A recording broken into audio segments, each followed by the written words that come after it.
Hello there, and welcome to the program Kulondoloza. And today you're with me, Chimwemwe Kujaliwa. Remember, last week we had a conversation to do with the cooperation that is there of the Southern Africa Development Community, SADC. Today we are continuing with that discussion, and we are so privileged to have guests. Thank you so much that you are there. May you please log on to our Facebook page, Instagram, YouTube, and of course, Twitter, because we would love to hear more from you about the conversation that we are having today. We are now collaborating more with the SADC countries, especially anti-corruption commissions or bureaus within our region. Mavuto ambili akumakhala nkhaizama resources kuti tugwirire ntchito yathu. I think almost all the countries anayankhula nkhani ngati zimenezo.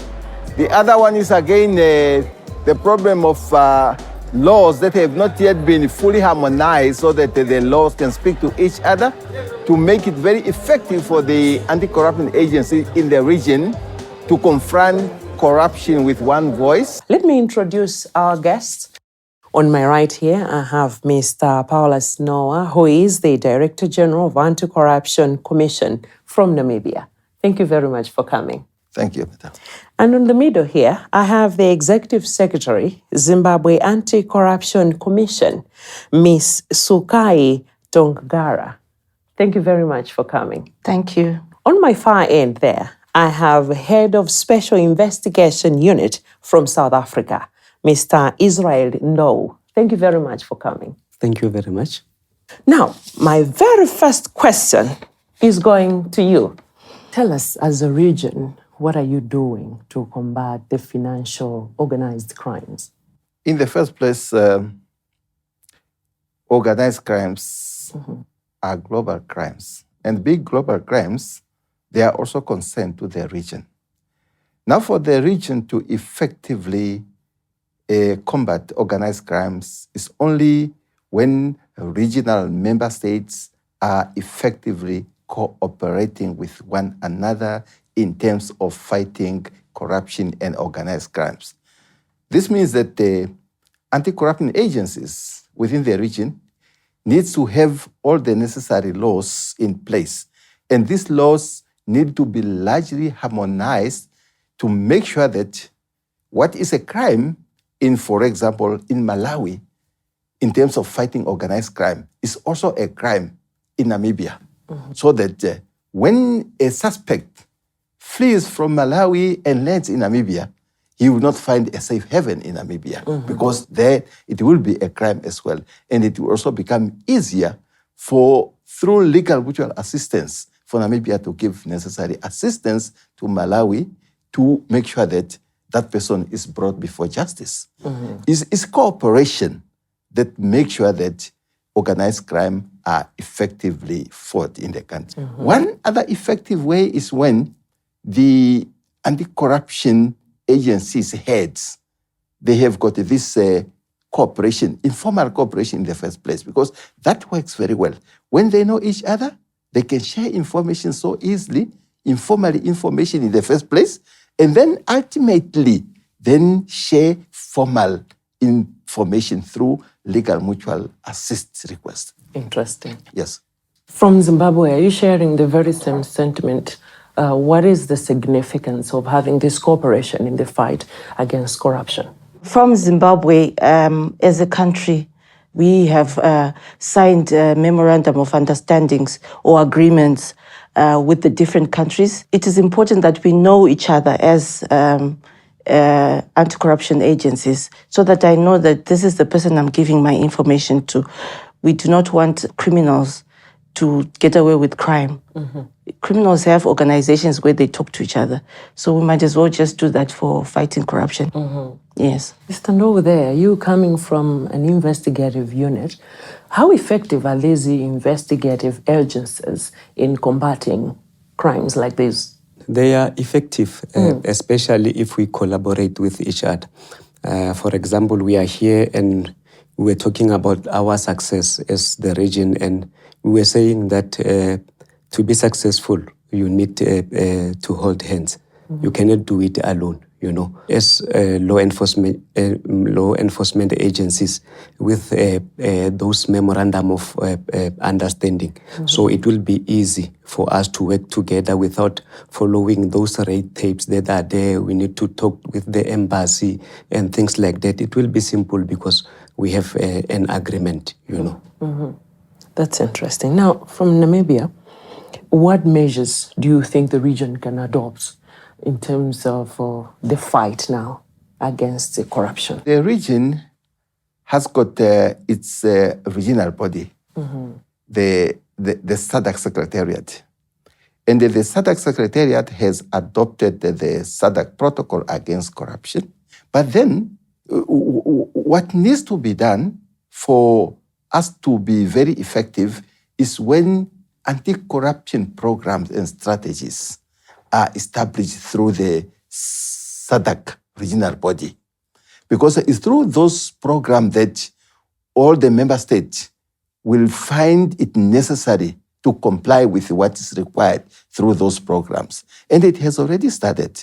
According to SADC heads of anti-corruption agencies, in the meeting they had in 2022, they discovered that there's a lot more damage that is there in the country's development when it comes to corruption. This is why in this story we would love to understand more how these countries in the region are helping in fighting against corruption.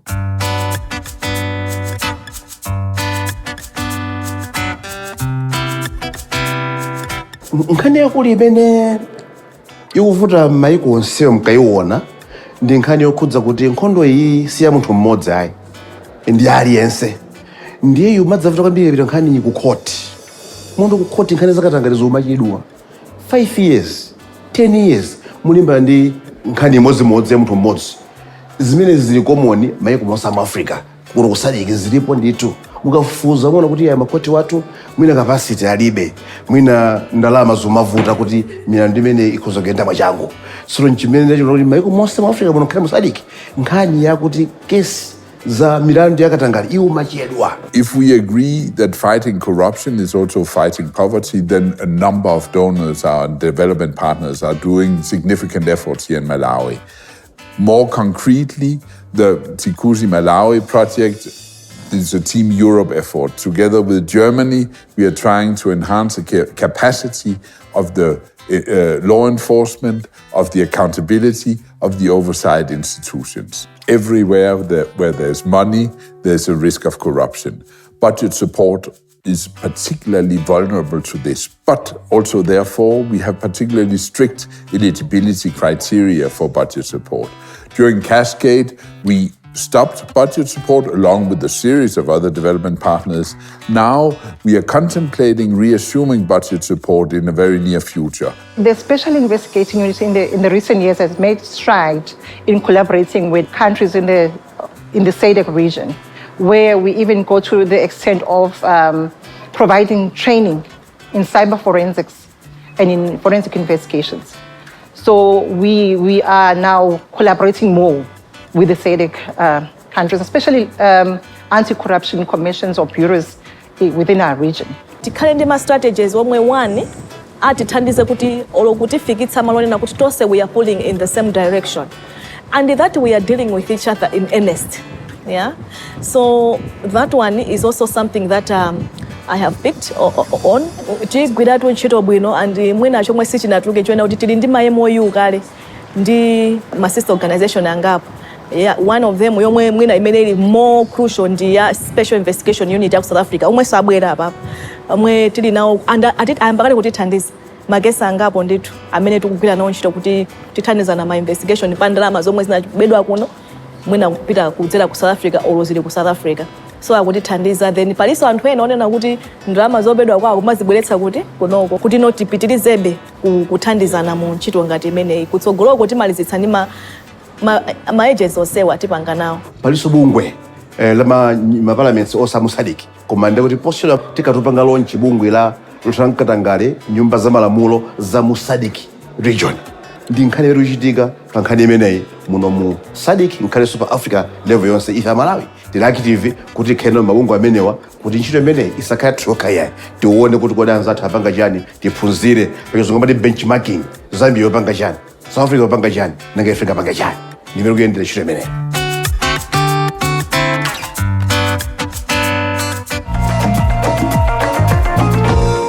We're still inside the program, Kolondoloza.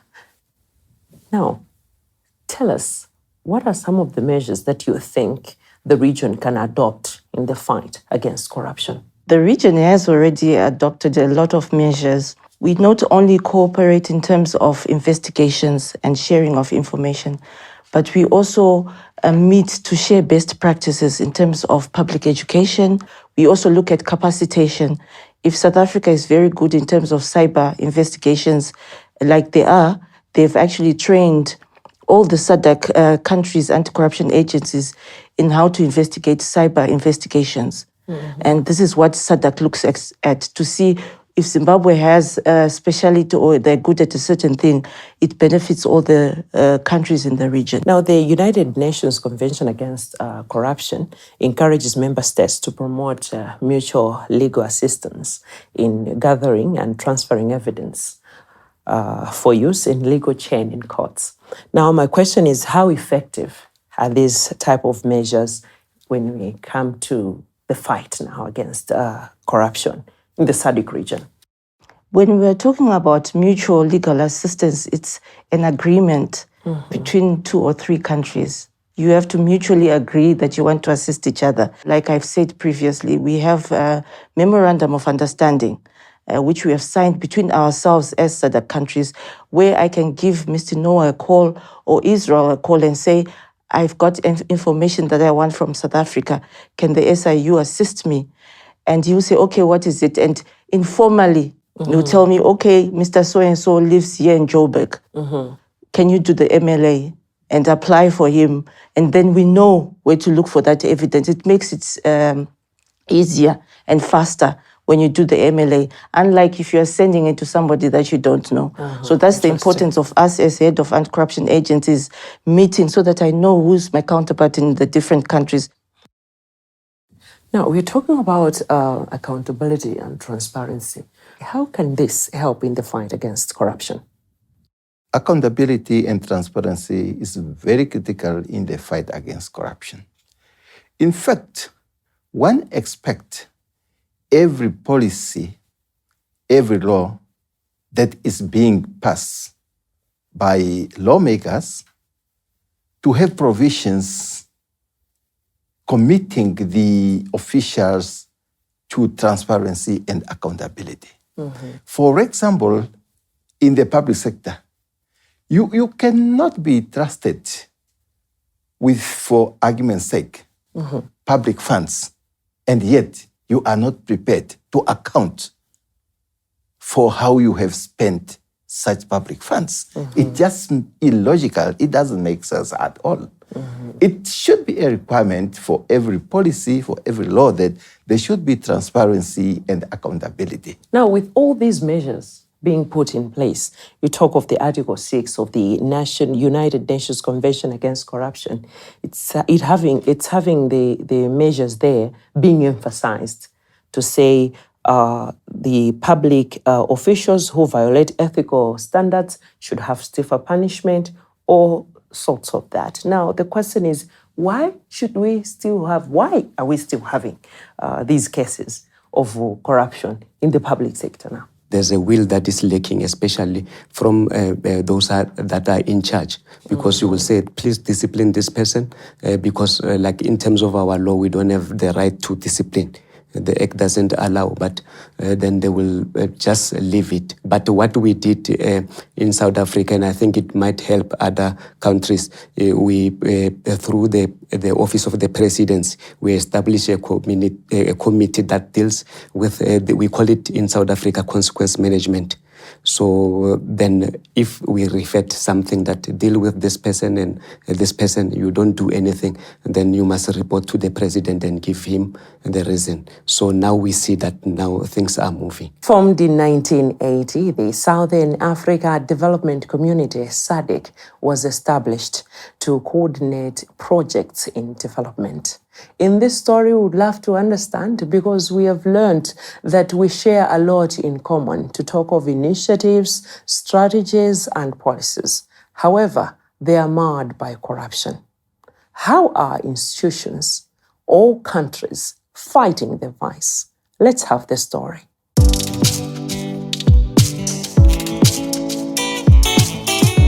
Pali milandu yoti ndiya munthu apalamula mune mudziko mwamuno ndalamazo ndizakuba akuzipanga londa akuzichapa mudziko mwamuno kumakhala kosavuta koma ngati akupanga mchitidwe yoti ndalamazo apita nazo kunja ndiye azikabwera nazo timene kuti tikhale ndi mgwirizano wabwino ndi dziko limene akukapangira ngati dzikolo sili mwina limodzi ndi mgwirizano wina umodzi wa dziko lino timatha kumana ndi mavuto pena ma resources ngati zipangizo zogwirira ntchito ntchito yolimbana ndi kubedwa kwa ndalama or even katangale imene amapangira za Anti-Corruption Bureau zimafunika ndalama ngati fuel, magalimoto, even anthuso okwanira ofufuza milandu au kadaulo. Anthu amene akufufuza unawonso aphunzitsidwe mokwanira. Panopo mwina tikhoza kuti pali trend ina yatsopano imene anthu akumazembaitsa ndalama kudzera ma Bitcoin, cryptocurrency. Ifeyo ngati dziko tikuoneka ngati tikuyenda be mochedwera pang'ono kuti tikwanilise pamene anzathu amene amabazi zimene zija amagwisa ntchito zimene zija they are ahead of us anatsogola. The region has got common problem when it comes to the fight against corruption. You find that anti-corruption agencies are more or less facing similar challenges in terms of inadequate funding of the anti-corruption agencies. That is one. The other one is again the problem of laws that have not yet been fully harmonized so that the laws can speak to each other to make it very effective for the anti-corruption agencies in the region to confront corruption with one voice. The other challenge that the region is facing is that there is still this tendency of people believing that the fight against corruption, fighting corruption, is a responsibility of anti-corruption agencies only. And some sectors see themselves as not responsible for the fight against corruption. But these sectors are the contributing factors to corruption. As a result, we are saying that all the sectors should seriously commit themselves to the fight against corruption because they are contributing factors to the mushrooming of corruption in the region. Mwina ukadaulo umene tinali nawo unakaliwa mbuyobe pamene anthu amene akupanga zinthu zimenezi iwo ali ndi ukadaulo watsopano ndeti mayenera kuti tikhaleso tifikire pa ukadaulo umene uja kuti tikathe kufika ndiye kwambiri ndingati kukhala kuti tili up to date ndi ukadaulo umenewu ndiye chimene kwambiri chimafunanso ndrama ndiye pa zinthu zimene tikuona kuti kunkhani ya ndrama ndiyofunikiranso kwambiri nthawi zambiri ndramaso imadzatha kukhala vuto makamaka maiko ambiri. Vuto linanso limene limabwera ndilo kuti anthu amene agwira ntchito zimenezi zimatenga nthawi kuti apeze ukadaulo umenewu ndi ntchito yoti daily ukuyenera kuphunzirapo china chake ndi amapezeka kuti munthu uja wapeza ukadaulo awambano kugwira ntchito ija bwinobwino kenaka asamutsidwa apita mwina department ina kukagwira ntchito zina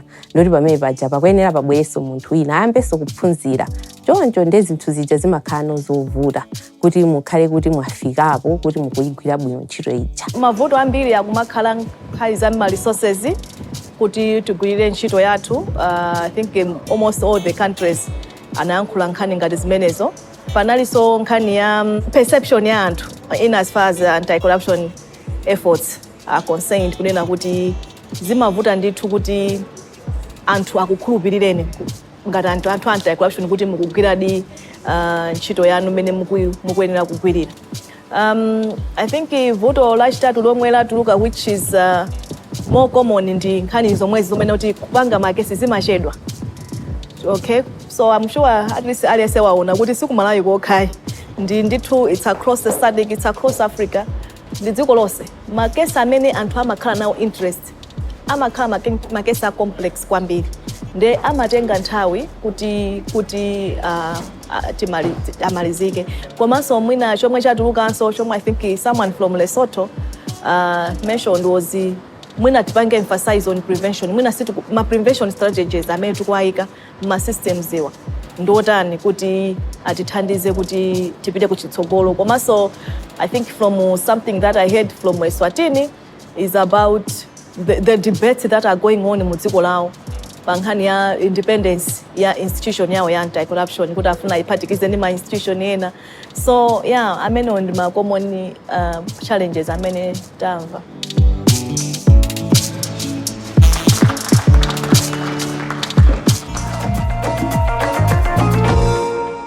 Looking at corruption, we understand it's more rampant in public procurement. As anti-corruption agencies, what are you doing in monitoring and safeguarding management of public funds?